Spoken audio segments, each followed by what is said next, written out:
everybody, this is Jim the Tabletop Engineer. Welcome to a new playthrough video. Today I'm playing 2d6 Realm and 2d6 Dungeon.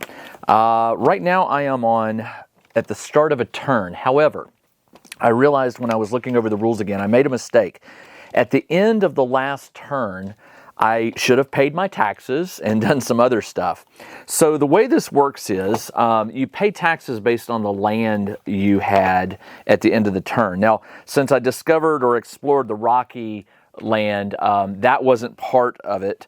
So what I want to show you is how I entered that information. There's a table here where I put in 4 RK for the rocky. It's size 7. Remember, I rolled 1.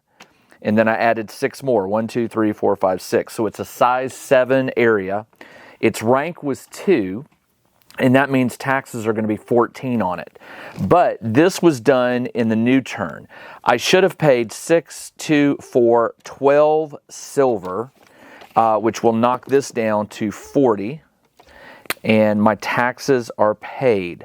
Now, the other thing you do at the end of a turn, and by the way, if you're curious, this is on page 20-something. It's on page 28, called Finishing the Turn. So I did the dungeon, I visited the town. By the way, I bumped this up to month 4, or turn 4, because there are 4 plots that I've investigated, and that reminded me that I'm on I guess not month 4, excuse me. Actually, yeah, no, I am on month 4. Each one of these increases when you go up to, no, that's not right. When you go up to 2, I can't remember. Turn the round tracker over once at the end of the round. When you reach 6, turn this up 1 point on the month. That's what it was. Okay, so because I've explored 4 times, this was at 4. This was still at 1. I knew there was something I was doing wrong there. All right, so I'm on turn number 4, which is where I explored the rocky area. But before we finish that, you collect income. I'm not generating any income right now except for when I dungeon delve. Pay the taxes. You go back up to full health, so I'm back up to 30 because I'm level 2. And then it says, well, I'm going to check realm awareness, but before I do that, it says roll for a monthly event and what was it? It was pay at taxes. Yeah, monthly event. Once you've paid taxes, a messenger shows up with a report you need to read. Roll on RMEVT1. So let's go to our realm event, page 171. A lot of things to remember in this game. So you roll 2d6, and again, make note of which one's high. Green is high. And I rolled a 2-2. A 2-2 is hot spell. The last month has been much hotter than normal. -2 HP from any farms you own, and do not tick any HP building trackers for the first 2 rounds of the next turn for any buildings. I don't have any buildings. I do have a barn, and I found a hut, but I haven't started constructing buildings yet because it costs a lot of money, and I don't have a whole lot of gold right now. Knowing that, it's going to take a while for me to start building some structures. So that would be the end or finishing up the turn. You roll for a yearly event when this goes up to 12, indicating 1 full year has gone by. The other thing I need to do is I need to check for realm awareness. And this is done on page. Now my realm right now is not all that. It's not all that impressive. I don't have a lot of buildings on it and stuff like that. So it says realm wellness. Your realm wellness begins at 0, and mine is at 0. Apply any modifiers, even if you have no houses or manors, if you happen upon something. Well, I did happen upon, what was it? It was I think it was the tower. And so in my records, under, where was it? I have a 3-level tower, which is a negative eyesore, which lowered my, it did something to my wellness. I'm trying to remember where that was. It lowered my wellness, I think, by 2 or something like that. it says when the realm wellness is -4 or below, you get plus unrest to one house or manor. Well, mine's at -2 right now, so I don't have to worry about that. It says continue to do this until your realm wellness goes up. When it is 4 or above, then -1 unrest at one house or manor. So yeah, when your realm wellness is good, a lot of bad things stop happening. So it says the modifier. Whether positive or negative, the modifier is always by 1. So I remember that it said when I encountered it that it knocked the realm wellness down to like -2. I'm not going to do anything to improve it this turn, mainly because I just don't have the money. And so that means that the turn would end, I flip this to 4, and we start a new turn, which is what I just did. So the first thing I did in the last video was I went and I explored the plot, and I found this 7-size plot area of rocky terrain, and it's not going to do me much good, but it does cost me 14 in silver coins in taxes each month. So I'm not going to begin construction. In a turn, you have 6 things you do. You don't have to do them all, but you do them in order. So number 2, begin construction. I don't have enough money. 3, explore a discovered site or return to resolve an encounter. I do have a site called a 3-level tower, but I'm not gonna go explore it just yet. 4, visit the High Actuary. That's if you want to contest the ownership of land. So far, I haven't had to do that. 5, explore the dungeon. I am not going back down into the dungeon this turn. And then I can visit the town again. Well, now that I know how much gold and silver I have 10 gold, 40 silver. I'm not going to buy anything. So that means we go to the end of the turn again. Collect income. I don't have any. Pay my taxes. Well, now, as I said, I have 14 more silver to be owed. So now I owe, if I can find it, on that land sheet. So now I owed 8, 12, 26 silver. So that leaves me with 14 silver, which means on my next turn, I'm probably going to need to go down into a dungeon and get some gold or do some adventuring. So with the silver depleting, that is not the end of the turn yet, remember. We have to, sorry, let me get the cheat sheet here. We pay the taxes, I just did it. We roll on another event, monthly event, because I just paid my taxes, and you do that at the end of it. And it was RMEVT1, page 171. Page 171. Here we go. Roll 2d6. That is a 2-3. That was a 3. Sorry, I accidentally bumped it, but it was a 2-3. 2-3. Wanderer. A stranger has wandered into your realm and is looking for work. In the meantime, they have become drunk on some grog they brought with them and started an argument with one of your workers. Roll on QUAT1 to resolve the quarrel. QUAT1 is on page 170. Oh, right there. So let's resolve this quarrel. It's a D6. I rolled a 4. You approach the pair and realize it is not what it seems. The man is pushing away the other figure and calls for your help. It is a clay ogle. I wonder if that's ogre. If you survive, the man thanks you and insists you take a gift. He hands you some coin. Gain 2d6 silver, -1 unrest from a house or mansion. A clay ogle. That's got to be a misspelling. Let's go in here and see what we can find. Clay ogle. I have no idea. So the monsters are actually in alphabetical order. So let's see. Oh, it is a clay ogle. I really did think it was a clay ogre. So we're going to have a combat. All right. I will put a picture of this card up on the screen. We have a clay ogle. So I am going to be going into combat. And you do this just as you would in 2d6 Dungeon. So let's do this. The clay ogre has 11 health.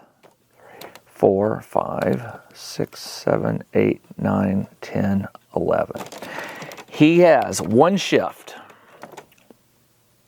He blocks on, he has hardened skin, primary 2s. Primary 2s and 6s. Okay, primary 2s and 6s. And secondary, swinging forearm on secondary 4s. All right, so he blocks with a forearm on 4s. Okay, let's do this. All right, so the first thing I'm going to do is I'm going to move this card, and we are going to go into combat. So I will start with round number 1. I have 2 shift, I'm at full health, and I will attack. My attack, which I forgot to write down on here because you're going to need to know that. My attack, I've got 2 of them, 2 maneuvers. One is called a hack. I'll put it up on screen for you.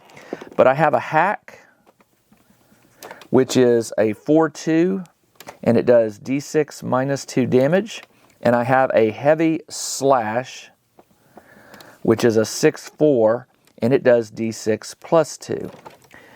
And because he blocks on my primary 6, I don't like that because he's going to take off 2 damage, which means this is just going to become a d6 damage. But let's go ahead and attack him. He's got 1 shift. I need to put that up here. I will roll and attack, and I roll a 4-2, which is an exact hit. It is a 4-2. It's a 2-4, excuse me. With 2 shift, I could make this a 4, but not this a 2. With 2 shift, I can't make that a 6, so I miss. He swings at me, and he does a 2-2. With 1 shift, he cannot make that a 5 or a 6, so he misses. We are on turn number 2. I will swing, and I rolled a 4-6. With 2 shift, I can make that a 4, but not. I can't make it a 4-2 or a 6-4, so I miss. He swings and rolls a 3-3, which again with 1 shift he can't do anything. Turn number 3, I come at him. Oh, I love it. A 6-6. That is a. I get to choose the attack, and I get to add my shift. I think that's, let me double check that. I am pretty sure, no. You add your shift if you roll an exact. A 6-6 is a critical hit, which is a little bit different. And I haven't had a critical hit in a long time, so let me double check it. Okay, crit hit. Roll a d6, okay. It's called an exact strike if you roll the exact same thing. But when you roll a 6-6, really? I thought there was something. I thought you did a 6-6. It was a really good thing. You cannot shift dice. Okay, maybe not. I guess I'm wrong. It's a 6-6 if you do, if he draws 1, but I thought I got a critical. Where is that? Mishap. Oh, here we go. When a creature rolls a double 6, if you roll a double 6 for your attack roll, you have performed a prime attack. Select any one of your maneuvers. Add your shift to the damage. Add your shift to the damage, and it cannot be affected by interrupts. Ah, that's what it was. Okay, so he doesn't get any interrupts. So I'm going to choose the d6 plus 2, and I get to add 2, so it's a d6 plus 4.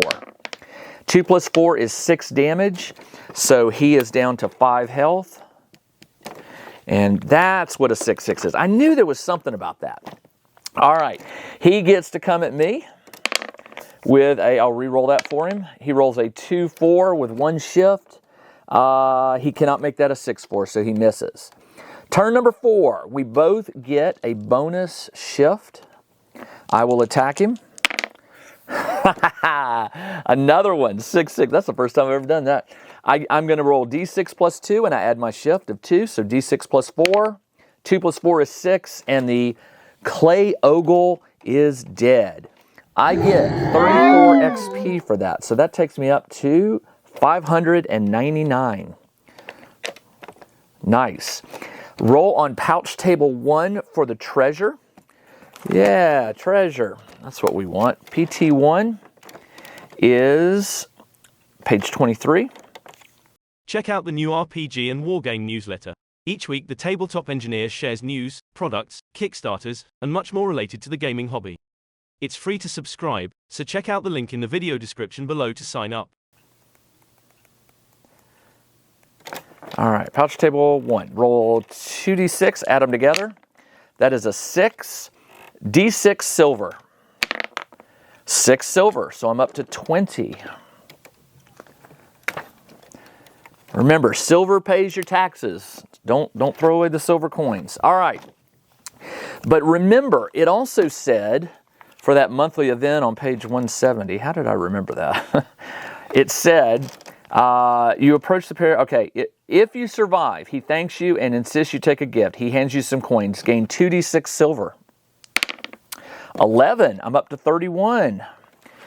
Track those coins. Don't forget. All right, and then I get to subtract -1 from unrest, but right now I have no buildings, so it doesn't really matter. That was the monthly event. There is no yearly event. I don't need to check for realm awareness or unrest because I haven't done anything to get below -4. And so now we are on turn number 5. Oh, no, that's not that. Put this back in. We are now on turn number 5. And I get to start again with like exploring and doing stuff like that. So let me get my map. I really am going to start doing this map on my iPad as well. All right, the map.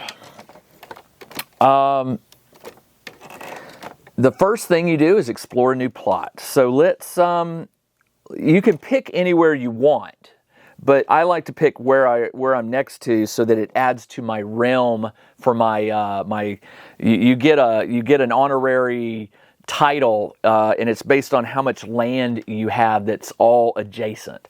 So I'm going to try it. So I tell you what, let's go to this one right here. And what we'll do is we will roll on what type of land it is. This is on page 178. You roll 2d6. Green is high. I rolled a 4-3. 4-3 is marshland. So we now have marshland. And this will be the, by the way, the name for that is MA. So this will be 5 MA. 5 meaning it's my 5th, exploration or whatever, and MA for marshland. Now the marshland is an area. So you roll a d6, and you add this to the number.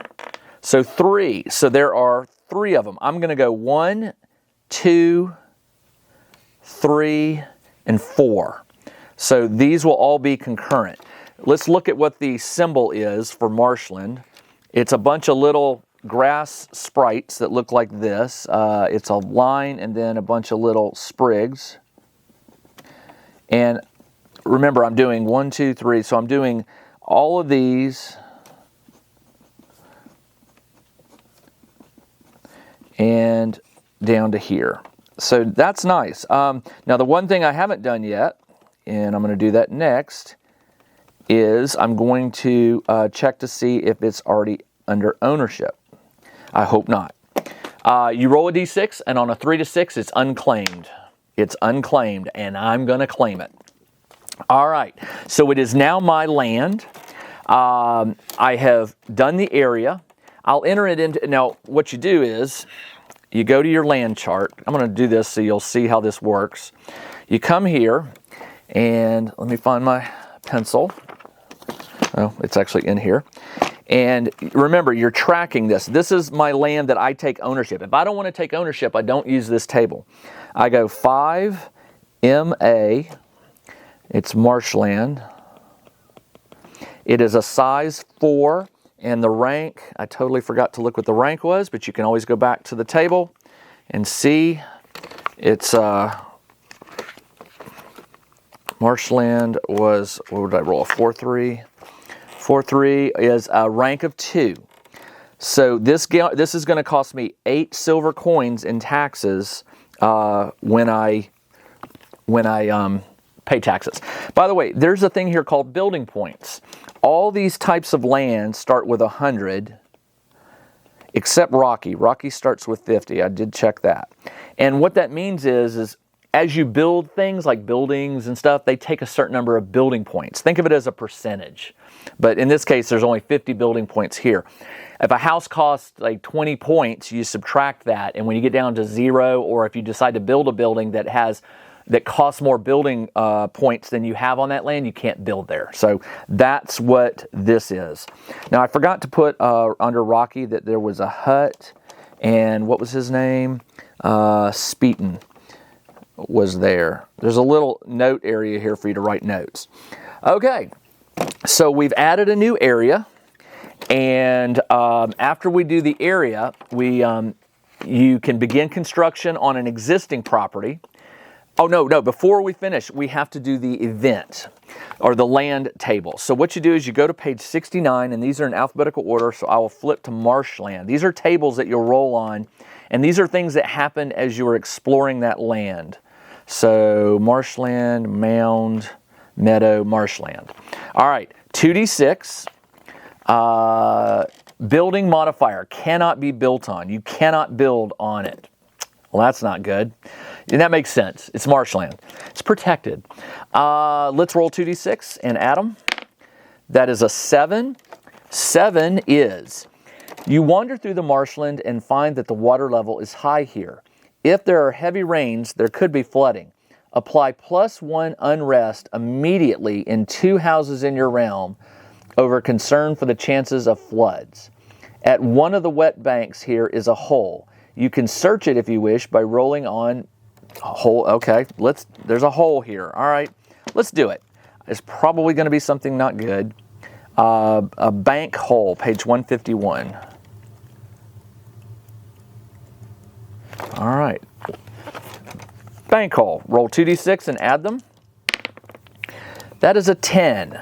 There is a pouch hidden here. It's old and forgotten. There are 2d6 gold coins inside. 11 gold plus 11. I have 21 gold. This is such a fun game. I mean, it's you know, I'm usually the DM in my RPGs or the game master, so I rarely get to play as a player. But I'm really, this is just fun to discover stuff, and you know, sometimes it's not good, sometimes it is good. I found gold. Somebody hid a bag of gold on my land. All right, that is it for step number 1 of a turn. Step number 2 is I can begin construction on a building. Well, let me show you how that works, even though I'm probably not going to be able to afford it. On page, was it 28? No. Building list is on page 26. There are a list of, it looks to be about 21, 2, 3, 4, 5, 6, 7, 8, 9, 10, 11, 12, 13. There are 26 different things you can build on a piece of land. They have a size, which is the building points. They have a cost in gold. They have health points, okay, so they can be destroyed. And they add rank to the value of the land, meaning you're going to pay higher taxes. Like, for instance, if I want to build a manor on, I have hills. Well, first thing I need to do is make sure that hills can be built on. Let's double check that. So if I go over to hills, it says building modifier, none. So I can build here. So let's say I want to build a manor. I'm not going to. A manor costs 40 gold. It takes 15 of the 100 points. It has 8 HP, and it adds a rank of 1 to the value of the land. So I'll pay an extra, whatever, I don't know how many. It's time the plot times the land. So yeah, the rank will go up on the hill. So I'll probably pay more taxes. Is there anything I could, the cheapest is a well, 10 gold. Oh wait, I could build nope. 10 is the cheapest. I was looking at the wrong column. A farm is 30. I don't even have enough to build a farm. I could build a house for 20, but it doesn't leave me much. I'm going to hold off until I get some more money before I start building on my land, which means I'm going to have to start exploring. All right, so I'm not going to begin construction. I'm not going to explore a discovered site. I'm not going to visit the actuary, so I am now going to explore the dungeon, which means I have to get out a new dungeon. This was something different.